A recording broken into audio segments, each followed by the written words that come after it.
not the first or the last triumphal entry. This might blow your mind. Our Bible study today is amazing. But before we get in there, I want to ask you a special request. Yesterday I asked you, hey guys, please put a thumbs up right at the beginning of the video, because YouTube seems to be holding back my videos. This morning, encourage you, give it a thumbs up, but also put something in the comments, just like where you're watching from. Put the country that you're watching from. It'd be a blessing. Let's see if this pushes the videos out to more people. So today we're talking about the triumphal entry. And if you've been watching with me on the channel, we actually just went through the triumphal entry as we went through Resurrection Sunday and that time. But in our normal Bible study, we're getting into it as well. And we're going to bring out some different points that you might not know about. So we're getting right in here. This is Mark chapter 11, verses 4 through 7, which says, so they went their way and found, so this is the disciples who were being sent on ahead to get the colt. And they found the colt tied to the door outside on the street, and they loosed it.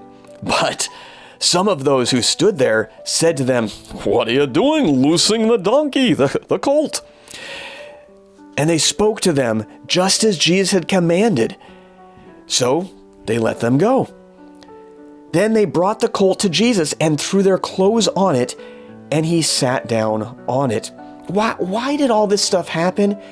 If you remember from our study from Good Friday, we talked about this happened to the day with Daniel's prophecy. 173,880 days to the day this actually happened. So yes, for that, Zechariah 9:9 says that Jesus will come in on a donkey, on the colt, the foal of a donkey. But interestingly enough, this is not the first nor the last triumphal entry. So most of us Christians, we're like, the triumphal entry, we think of one event. But to a Roman, they saw triumphal entries, not all the time, but it was a common occurrence.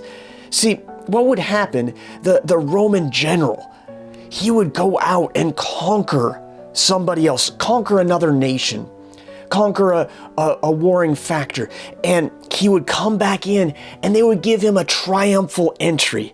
And he would be riding in on a gold chariot, pulled by two white stallions. Amazing, triumphal entry. Behind him was being dragged the king or the general, the person he defeated. Naked, humiliated. And then the captured troops in the same fashion. And then the Roman soldiers all marching in order, in triumph. The people are shouting and cheering. Amazing time as all of this is taking place. Now, interestingly enough, a Roman general would not get a triumphal entry unless the enemy he defeated was 5,000 or more troops. Now, fast forward to today, we see Jesus coming in on a donkey. Well, first off, this is Passover week. So historians record, there was probably the city of Jerusalem probably had 3 times the amount of Jews in it coming from all over the place to celebrate the Passover.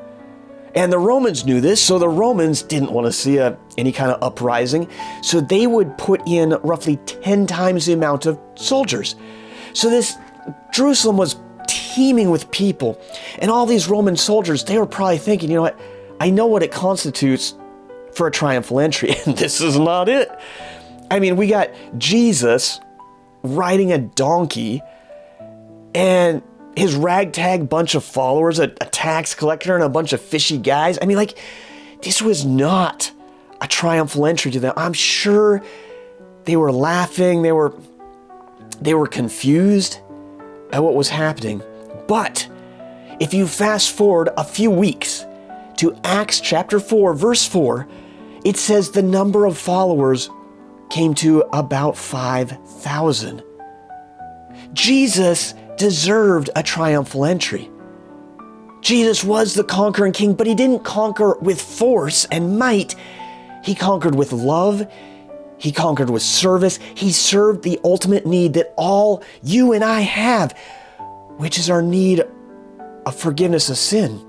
Because of our sin, keeps us from going to heaven. It continues to say in verse 8, and many spread their clothes on the ground, on the road, and others cut down leafy branches from the trees and spread them on the road. Then those who went before and those who were following cried out, saying, Hosanna, which means save now. Blessed is he who comes in the name of the Lord. See, the people were looking for a political savior, someone who would ride in and defeat Rome. They weren't looking for a spiritual savior. But truly, you and I need a spiritual savior. Now, why again would Jesus do it this way? I think one of the biggest reasons, and it's a human nature, we all do this, we like to deny things or make up excuses. And many people, I think, would make up the excuse, well, I just didn't know. I didn't know that you were actually the Messiah. So of course I didn't praise you. He was letting them know. Jesus was letting them know he was the Messiah. So anyone who saw this had zero excuse. Anyone who is listening, who can hear my voice right now, has zero excuse. Jesus Christ is the Messiah, the Savior of the world, the Son of God, who came to save you and me. My encouragement to you would be to confess your sin. Don't hide it. Tell the truth. Cry out to Jesus to take your place with his death on that cross. Cling to Jesus and him alone for your salvation. I sure love you guys.